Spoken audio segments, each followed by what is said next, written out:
think is probably helpful to you guys is for me to give you an example of that, what success feels like. I'm just going to take a little break.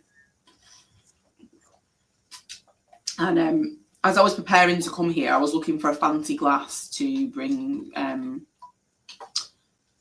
on, and I found my daughter's water bottle. And so I am a mum to a 3-year-old girl, and you know what? I thought, this is perfect. This is symbolic of my life. My life is not always like super shiny together. For example, that water bottle probably should be with her in preschool. They do have other water bottles and jugs available, but that's why I got it out this morning, and it's not. We'll all drop the ball, we'll all make mistakes, and if you come to work with me, what you'll get is honesty and real life examples, and that is just one of them. And also, I thought it was really emblematic, symbolic of just showing up for yourself. Like the strap line on my website is that I help women marry their personal values and professional ambition. There are too many of us walking around pretending to be two different people, and it's just not good for us. We're professional Lauren and we're personal Lauren, and never the twain shall meet. And actually, I don't think that's healthy. I think there are appropriate professional boundaries, don't get me wrong, I have been a solicitor. But, you know, I believe in bringing all of yourself to something, particularly a business, particularly to a role. And I think that is how you become magnetic. That's how you attract clients and how you attract opportunities to yourself that you wouldn't have had ordinarily. And I'm not going to go off on a massive tangent about this, but presumably, you know, if you've heard of the concept of masculine and feminine energy, like when we're in our feminine energy, we're attracting opportunities to us. We become magnetic. Like we've done the work, we're sitting in our power, and the opportunities are coming to us. And that is not in part because we've done something like I'm walking you through today. We've done something like this framework where we're saying no to things.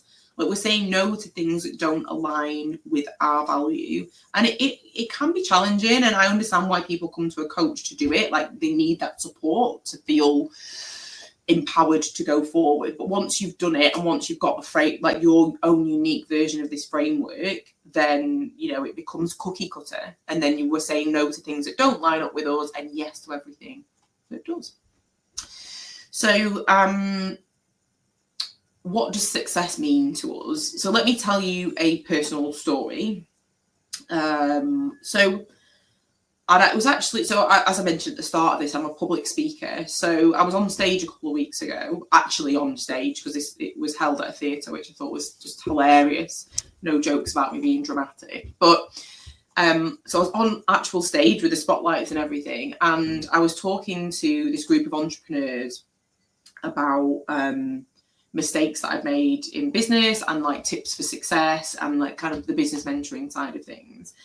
And I realized in that moment that I had actually walked past the most important piece of advice that I could ever be given. And it's part of the seed of what I now do for work. Like I'm a female success strategist. I help people map out what success means to them. And somebody early on, so my company was a venture-backed business. We raised over £1 million. And at the time, that came with quite a lot of like free, quote unquote, nothing's ever free in this world, free mentorship from investors and people in business.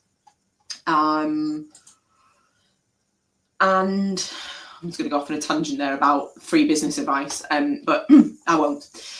So this came with this advice about map your exit. So my business was being built to scale, to be sold, to exit, right? And the person said, map your exit because, you know, you need to know that at the start. And basically what they were telling me without telling me was that I needed to define what my success was.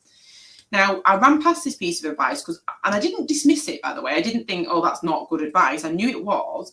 But what I didn't do, or what I didn't know, was how to do it. It's all well and good knowing that you need to do something, but nobody then stuck around to say, actually, I'm qualified in positive psychology. Let me walk you through this. Or I've done, you know, I've got some experience in business and this, I failed in these ways. Let me make sure you don't fail that way. So just left with that standalone piece of advice. It wasn't enough to implement, and I didn't do that piece of work.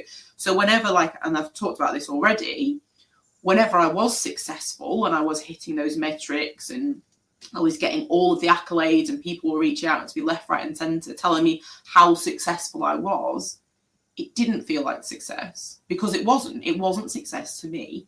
And that's why I'm like obsessed with this, because when we get to the transform part of my framework and we start working together to get you to what success means to you, that's so exciting, and we'll move quickly because we've done all the work in the foreground. We know what success is, we've removed any barriers, and we'll get you there. But the last thing I want you to do is just come to me for the transform bit unless you've done the earlier parts and you genuinely know what that is. Because we'll move really fast, and what I don't want is clients that get to success and then still don't feel fulfilled. They still don't have that balance that they were seeking all along. And that's, I guess, why I'm a bit obsessed with the topic. So one of the things that we could talk about right now is intuition. And again, this is a female thing a lot of the time. I've done a podcast about this already. So for anybody that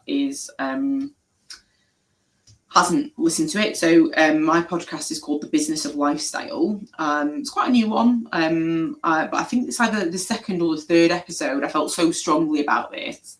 I did an episode on intuition.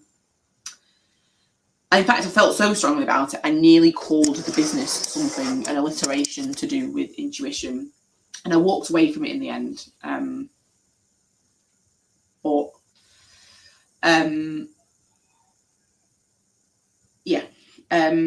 The podcast is all around, I'll give you a high level right now, that we as children, like through our parental figures or our teachers or the educational environment or adults, they teach us to ignore our intuition, right? Because, it's, probably if you don't want to go and hug that uncle or, go into some soft play area that feels like sensory overwhelm to you, we're just, for reasons that best described elsewhere, we're just taught to say, actually, suppress that feeling, suppress that intuition, and we get really blooming good at it. As women, we walk into the workplace and we don't feel comfortable in a certain scenario, or we feel like we've been gaslit because actually that's not really how it happened, in that relationship or in that professional context. And instead of doing something about it, we're convinced that it's an us problem and not a them problem. And one of the biggest tips I think I can give anybody is to listen to our intuition, is to hone it. And we're all women walking around with lived experience, right? And my lived experience will be very different from yours, and very different from the next person's. But I bet you the commonalities for us women are that we are not listening to our intuition in the way that we should. And therefore, that's a problem. And what I would encourage you to do is really listen into that gut feeling, like that will help you make decisions over and above the framework, like listening to it. If it doesn't feel like there's something off about it, it probably is off to you, and that is okay. So the next part of what we're going to do then, so I think if I just give you a practical tip, and nobody taught me this actually, but it's just something that I became a little bit obsessed with, and it's really helped me. I probably should talk about actually the values piece, the values that you'll come out with, that you'll, like I said, you'll live your life by once you know this, like what's unique to you, actually might not necessarily be what you believe they would be in the first place. So for an example, mine are honesty, appreciation of beauty and excellence, spirituality, perspective, and kindness. Now, if you'd have said to me, what are your top 5 values? I would never have thought kindness was in there. Like, I kind of think, I'm the person that, like I said before, people think is a bit very straight talking, very quick to get actions across the line, but I wouldn't have necessarily thought people would have associated me with kindness. But actually, if I think about me as go back to the feminine archetypes we were talking about before, as a woman, as a mother, as a friend, as a coach, like kindness, and what I'm teaching, what I'm bringing up my daughter, actually, it's really important to me, but it wasn't there on the surface, and it wasn't what I was taught to value, I suppose, in the corporate world. So I think your values may come out differently, but the ones that you have got right now, the ones that resonated with you, write them down. So this is my practical tip. Write them down. And I think that I've got so many things that are important to us, but this tip specifically to your values. And if you felt like you wanted to write down the framework, you could do, but for the exercise I'm about to say, it's probably a bit long. So we're going to write down our 5 values, and we're going to put them places that we can see, because we want to live by our own values, right? So if you see me looking down, it's because I have 3 things actually written on Post-it notes at the bottom of my computer. This is the spare room. I now live. Success to me is the fact I live in a beautiful country cottage, very chocolate box, very far from anything, very much at one with nature. But I do implement technology wherever I think I can see a win for it. So I use a lot of AI, for example, and I'll teach clients, and I'll teach you how to do that if you want. But I don't let screens interfere with the balance I have that's success to me, which is living in nature, which is lots of time walking in the countryside, etc. But this is an example of how technology will be helpful. So we could use, I'm going to say ChatGPT. That's not the AI that I use, but I know it's a freely available service that most people are using. So we could use ChatGPT here to remind us or do some digging around our values. But I would use the good old-fashioned calendar on your phone. So you could write your top 5 values on say Monday morning at 8 a.m, get a reminder every single week that that's what you're living by, and it will help you remember the decision-making matrix that we've just been through, and you're living by those values. So at 8 o'clock every morning of every day, or once a week, once a month, totally your call, you'll be reminded of that, and actually, am I living by my values today? It's a really powerful question to ask yourself.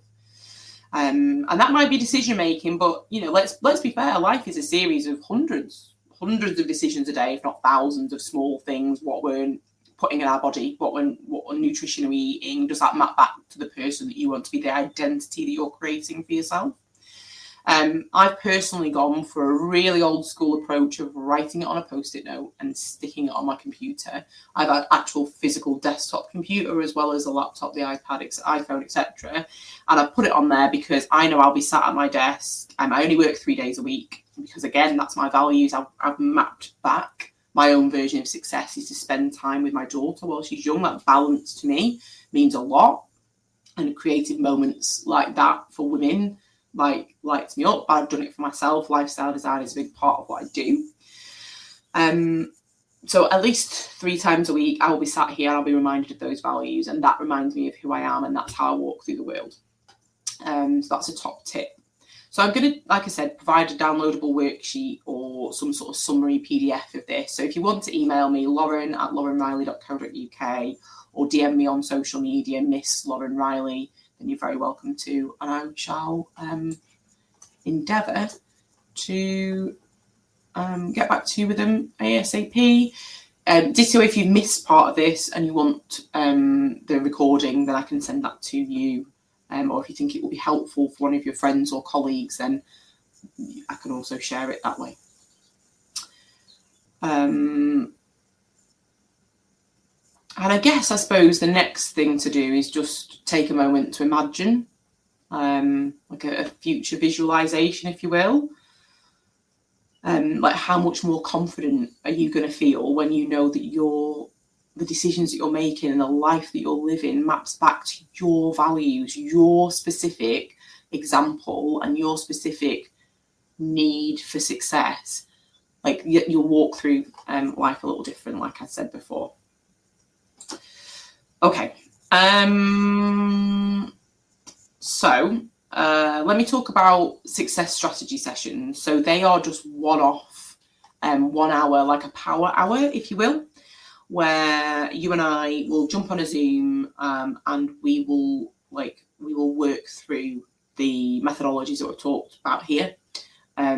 It's obviously limited to just an hour of time. If there's a problem that you've got that you need to solve and you need quick action on it, then I would love to help you with that. As a thank you for everybody that's joined today, there will be an offer for the next 48 hours where I'm actually providing the ebooks that I'm writing over the next 30, or that I've written, that I'm releasing over the next 30 days. You'll get completely free of charge if you sign up for a success strategy session within the next 48 hours. They're currently priced at $149, but you'll get those ebooks free of charge. So now I'm going to talk about 5 pillars of, I guess you could call them 5 pillars of success. And again, these are non-negotiables. These are going to be the same for everybody that's sitting here, but what sits within them is where we do the personalization. So number 1 is wealth. So wealth isn't just financial. It's about creating opportunities for abundance in every aspect of your life. Now, anybody that's ever suffered with their health or had somebody close to them that suffered, like my daughter was born with a really serious condition, and when she was only 9 weeks old, she was diagnosed. That's how I ended up with PTSD, because of the trauma involved in that postpartum period. She's absolutely fine, by the way, but it taught me at the deepest level how important health is. To me, that's like underpins everything, right? You see quotes out there, and I saw one this morning that says, it's only when this one thing is taken away that you'll realise how nothing else mattered. And that thing obviously is health. And that's why I like to talk about the example of, we do things for our health. We might go to the gym, go out running, walking, cycling, swimming. Maybe we've paid a personal trainer now, or in the past we have, we nourish our body, nutrition, like good food now and again. We take multivitamins and things like that. But what are we doing for our mind? And that's why I love coaching so much. I work with coaches as well. And it's just, it's a game-changing experience to invest in your own mental health. But wealth also, including the financial, we can't ignore that, particularly as women. Like we have to get paid for what we do, and we have to get paid fairly. I've got some really killer examples of how I have changed my life around to be able to only work 3 days while I was in employment, and whilst as an entrepreneur as well, and not compromise financially on that. So wealth is important from the financial perspective as well as everything else, but just general life abundance. Freedom.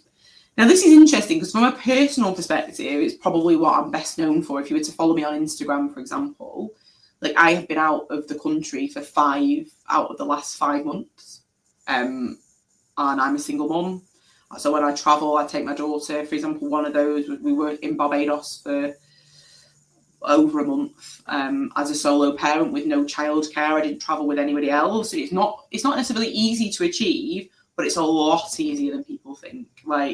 I sit down with really high achieving women every week, entrepreneurs that are at the top of their game, and they still say to me, I don't know how you do it. I can't do that, or they have limiting beliefs around it, which is just not true. If freedom-based lifestyle is what you're after, then come speak to me, because I've got loads of advice around that.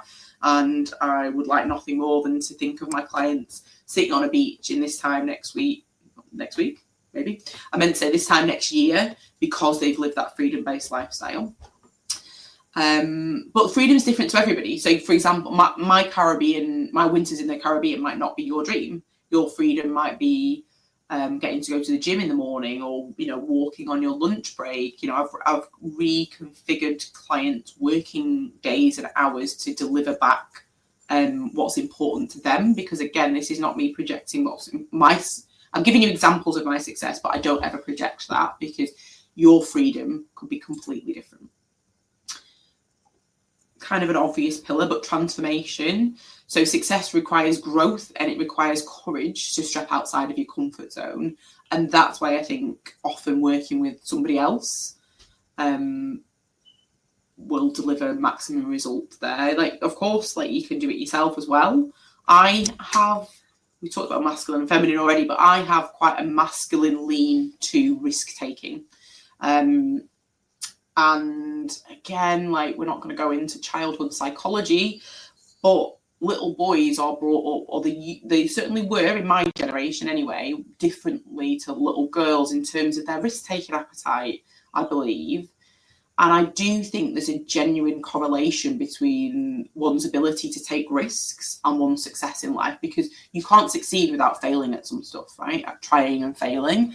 And if we stay safe in our lane, then, you know, we are going to give up what's on the other side, and what's on the other side can be fantastic. So again, transformation comes from, like I said, that marriage of courage and stepping outside of one's comfort zone.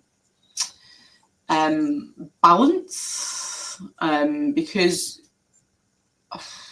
and this is why when I came out as being a strategist and a mentor and a coach, like I said, there's quite a lot of people being super, super niche in that sector. But the reason, like I said, although I'm very, very passionate about the wellness and delivering that for women, I couldn't leave everything I knew about business off the table, because it just didn't, as a business for me, didn't make any sense, because that's what I'm most known for. People know me as an entrepreneur. But one of the reasons why I was like, I need to help people in this holistic way is exactly this part about balance, because there is no point working with like the best business mentor in the world and being so successful in your business. You've got money dripping out of everywhere, but you're unhappy, you're unfulfilled, you're burnt out, you're tired, your relationships with the people that you love suck. Like, that's not success either, is it? Ditto, you know, we've got all of our beans in a row over here, and, you know, we've got amazing relationships, we've got all the balance over here, but we've not worked on our business or in our career, and therefore that's not success either. So the balance part I'm super passionate about. And the final one, probably really obvious, but fulfillment. The final pillar will be fulfillment, which comes when you align your values with your purpose. And I see a lot of it. It's kind of when I picked up the water bottle before and I talked about the conflict that women have sometimes about showing up in their professional and their personal capacities. If you do this work to align those two things, it is a very different way of walking through the world. And that fulfillment is ultimately what we're looking for. So a quick tip, obviously if you're working with somebody like myself, you'll have that baked in. But if you're not, for whatever reason, then dedicate time for problem solving. Put it in your calendar. Like, I feel like if you've read any ADHD books, or you're familiar with the concept of time boxing, I'm not going to talk about it today because it's a big topic, but at least put it on your calendar to schedule a weekly power hour, and you can think about all of the ways that all the problems that you've got that you can get through in that hour. But if you don't put it on your calendar, what's going to happen to you? And this is why I like booking stuff in with people, because another week's going to go past, another month, another year, etc., etc., etc. Our time on this planet is short. We need to make the absolute most of it. So put that time in the diary. And I know what your objection at this point is going to be about how busy you are, but until you do this work, you are going to stay busy because you're not unblocking things. Another quick tip. So I'm just looking for quick wins for you at the moment. Confidence and accountability. The secret to staying on track is accountability. Again, that will come through working with a professional coach, mentor. But you'll all have examples of this in your own business life, your own career. Like when you've got a one-to-one coming up, or somebody set you a KPI or an OKR, and you're working towards that, and you're going to have to sit in a meeting with them in, 1 week's time. you'd be surprised how you can move mountains at that point. Same with a personal trainer, if you know, or you've ever been, part of some sort of health club where they are, like, I'm not encouraging weight loss here, but for example, you're getting weighed with a bunch of other people, you're likely to, that's why those systems work so well, because it's accountability to other people. Yes, work with a professional in whatever field you're trying to be held accountable for if you can. If you can't, pick a buddy. That works really well as well. Like, I talked about this on my second podcast, I think, when I talked about goal setting. Having an accountability partner can be really game changing for you. I think next I'll just take a moment to talk about a real life transformation, if I may. So I've worked with a client called Chelsea, and she's a CEO. And she will tell you that she transformed her leadership style, improved her mental health, and became more confident in her decision making because of my coaching. It helped her create space to solve real challenges at work while staying focused on her goals. Now, success is more than just achieving goals. It's about living in alignment, as we've talked about, feeling fulfilled and creating a life that you love. Now, I'm here to help ambitious women unlock their full potential and accelerate them towards growth. I have whipped through a lot there. I really hope it was helpful. I hope that me giving back in that way was useful to you, and feedback how you have become successful as a result of what you've learned here today, any tools or strategies or tips that you've implemented. I'd love to know how you got on with them, and I'm just wishing you so much success with that.